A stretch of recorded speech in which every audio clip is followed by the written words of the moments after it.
महाराष्ट्र में चल रहे सियासी संग्राम को अंजाम तक पहुंचाने के लिए राज्यपाल भगत सिंह कोश्यारी ने उद्धव सरकार को फ्लोर टेस्ट करने का नोटिस दिया।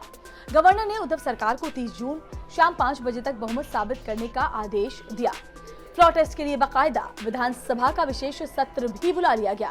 हालांकि ये नोटिस मिलते ही शिवसेना शीर्ष अदालत तक पहुंच गई और राजभवन के साथ सरकार की तलखी और बढ़ गई है। आज के इस वीडियो में हम राज्यपाल भगत सिंह कोश्यारी और उद्धव ठाकरे के रिश्तों पर बात करेंगे। दरअसल जिन राज्यों में गैर बीजेपी पार्टियों की सरकारें हैं, वहां से अक्सर राज्यपाल और सरकार के बीच तनाव की खबरें आती रहती हैं। जैसे पश्चिम बंगाल में सीएम ममता बनर्जी और राज्यपाल जगदीप धनखड़ के बीच अक्सर होने वाले घमासान का मामला हो, या दिल्ली में भी अरविंद केजरीवाल सरकार और उपराज्यपाल के बीच खींचतान की बात हो। महाराष्ट्र की उद्धव ठाकरे सरकार भी इससे अछूती नहीं रही है, जिसका टकराव आए दिन राज्यपाल भगत सिंह कोश्यारी से होता रहता है। महाराष्ट्र में ठाकरे सरकार जब से बनी है तब से ही उसका राज्यपाल कोश्यारी के साथ 36 का आंकड़ा रहा है। राजभवन और मुख्यमंत्री उद्धव ठाकरे के रिश्ते में अक्सर कड़वाहट देखी गई। इसका एक उदाहरण तब देखा गया था जब अक्टूबर 2020 में राज्य में धार्मिक स्थलों को खोलने को लेकर दोनों में ठन गई थी और दोनों ने एक दूसरे पर खूब तंज कसे थे। दरअसल तब बीजेपी राज्य भर में मंदिरों को खोलने के लिए सांकेतिक भूख हड़ताल और प्रदर्शन कर रही थी। इसे लेकर राज्यपाल ने मुख्यमंत्री को खत लिखा।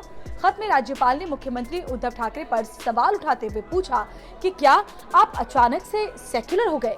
जवाब में ठाकरे ने सवाल किया कि क्या कोश्यारी के लिए हिंदुत्व का मतलब केवल धार्मिक स्थलों को दोबारा खोलने से है और क्या उन्हें नहीं खोलने का मतलब धर्मनिरपेक्ष होना है।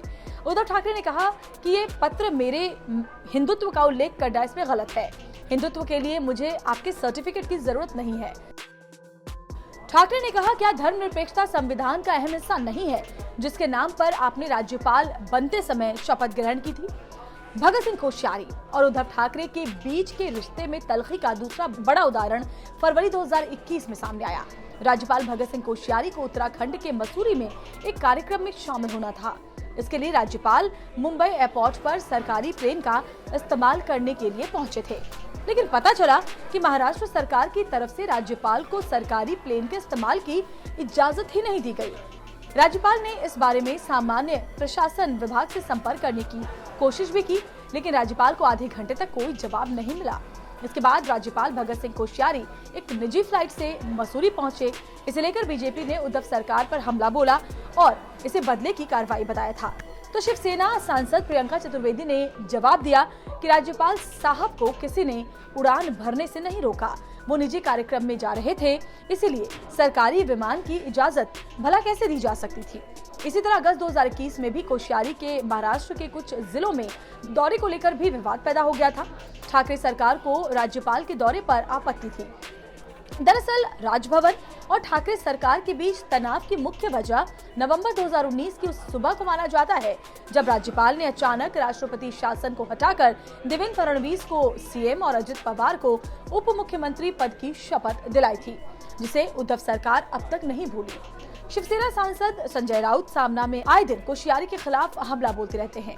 वहीं राज्यपाल कोश्यारी भी अक्सर सरकार को घेरने की कोशिश में लगे रहते हैं।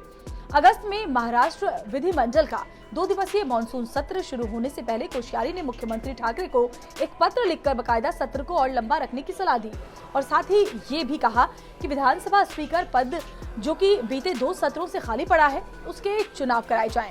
लेकिन ठाकरे सरकार ने उनकी दोनों ही सलाहों को अनसुना कर दिया था। लगातार खबरों के पीछे की खबर को जानने के लिए आप देखते रहिए टाइम्स नाउ नवभारत का डिजिटल पेज, और अगर अभी तक आपने हमें सब्सक्राइब नहीं किया है तो हमें सब्सक्राइब भी आप जरूर कर लें।